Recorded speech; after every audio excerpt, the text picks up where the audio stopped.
It's not exactly a vegetarian food. I didn't know they had so many things that make them what they are.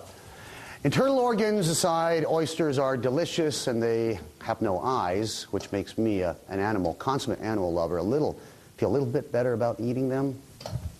Today, for those who don't like their oysters au naturel in the buff, our featured chef of the month, John the Oysterman Stewart, legendary shucker of millions, 8 million mollusks, and the first oyster barman here in Hong Kong, shows us two of his favorite ways to cook them and have them and enjoy them too.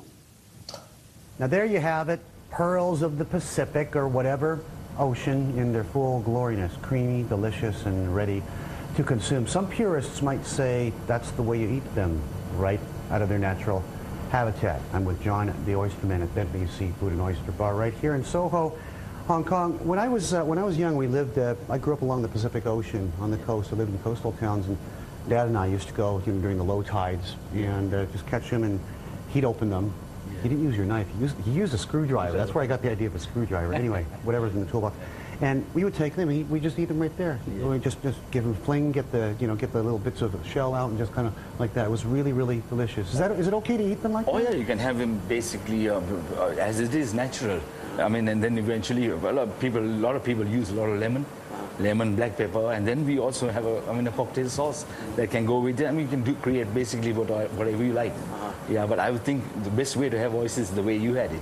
But sometimes you just want to add a little variety, which is what it's all about. All about, yes. A little bit of spice, basically, I think is very good, because I found out that a little bit of spice, even if there was any bacteria in there, could possibly kill it. That's a good point, yeah. Especially if you use some hot chili or something like that. It might give it a good blitz or something like that. Okay, what are you going to put together? It looks like just going to whack together a nice little basically, there's a little cocktail sauce. It's probably more of an American-style cocktail sauce, which has been very, very popular in Hong Kong, and I'm going to show you guys how to do that. Okay. In the bottles, we got Tabasco, McElhinney and Company, of course, from Louisiana, ketchup, and Worcester sauce, right? Yeah. Right. Worcester or Worcestershire? I just call it Lee and Perrings to make it easier. Brits call one thing, Americans call another. Okay, go. Show us. All right, basically what we do is ketchup here. Okay. Put as much as you want. You don't need to measure it, just kind of just a bit of this, bit of that? Bit of this and bit of that. It just there's nothing to measure. Okay, you put as much as you want depending on how many oysters you're going to have. Okay. Right, a little bit of pepper, black pepper. Black ground pepper. Yeah. Okay. Half a spoon, whatever you like. Depends on how spicy you want. This is grated horseradish. Okay. It gives a little bit of spice in there, a little bit of horseradish, and not too much salt, because the oysters are pretty salty. Yeah, they're quite briny. Yeah. So a little bit of salt, and then if you like, you could also add a little bit of chopped shallot. Okay. Right? Can you use like red onions or onions? Yeah, it doesn't matter, right? It doesn't matter, yeah. Okay, and then what we do is, depending on how spicy you want it, you put in as much Tabasco that you like, and then we use a little bit of the Lee Perrings. I think we're making I feel like we're making a thick Bloody Mary. It's basically like a thick Bloody Mary. A little bit of lemon juice. There we got the lemons as well, and at the end a little bit of sugar syrup. So sugar syrup. Yeah. Or I can dissolve regular sugar in hot water. Exactly, that's what it is. That's what it is. And then you just mix it all up. So at the end of the day, I mean, it's going to be spicy, it's going to be sweet, it's going to be sour, and sweet. And salty.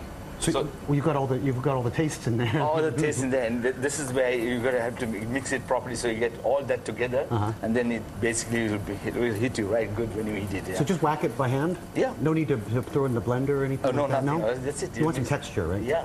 Basically, before you eat it, put a spoon of it on the oyster. Wow. There we go. And then I'm going to make you another sauce, which is very, very easy to make. It's basically based on, it's a vinaigrette, a simple vinaigrette. All you got to do is put in as much onions as you can, chopped onions in there.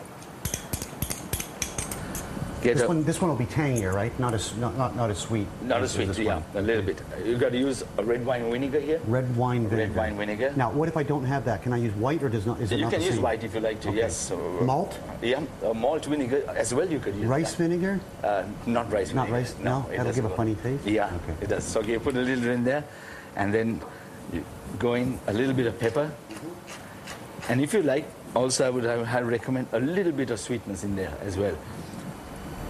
Otherwise, it's just there's going to be too sour. Yeah. Okay. And then, if you like, you could always put in a bit of pepper. And that's good. That's it. Okay, you put pepper in twice. Is that okay? It doesn't matter. It doesn't matter. Yeah. Pepper taste, is right? always very, very good. I mean, good with oysters. That's it. We've got a vinaigrette here. Put lots of it, loads of it in there. A nice wallop.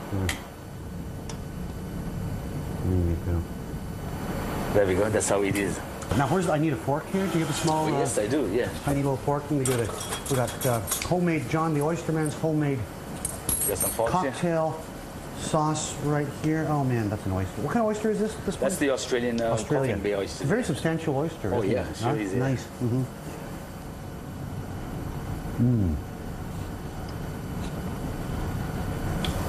It's better than the store cocktail. Thank you. Sauce. Put more gin to it. And the vinaigrette on this side. Very tight. Is that right? Yeah. Okay. Yeah.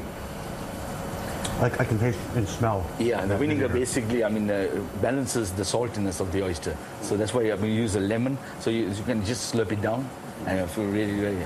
That's delicious. Yeah, nice and cold, and there you go. I'd like to put these two sauces together with a few shots of vodka on ice. I think it'd be a wonderful drink. Wonderful drink, too. We are going to whack together another set of dishes next that all of you can eat. Because out there in this world, the world is your oyster, and somewhere in the world there's an oyster that's right for you. Oh man, the freshest things. I mean, there's the sexiest, most sensual, most aphrodisiacal thing I've ever done. I'm wondering where the oyster is coming from Vancouver or from New Zealand or from Australia? Australia, Sydney rock oyster, Bellon, fin de Claire from France. And Scottish oysters, Scottish rock oysters also on the menu. I love oysters from Australia. Wonderful. Yeah. Let's go. You want to go? I don't think we could actually have free oysters, but I don't. Do you like skydiving? Skydiving? You must, after skydiving, eat oysters. That's a perfect feeling. Because? Because something unique. Something you need to bring you back to Earth. Yeah. We can get them free, but I don't want to eat Hong Kong Harbor oysters. Do you? Polluted.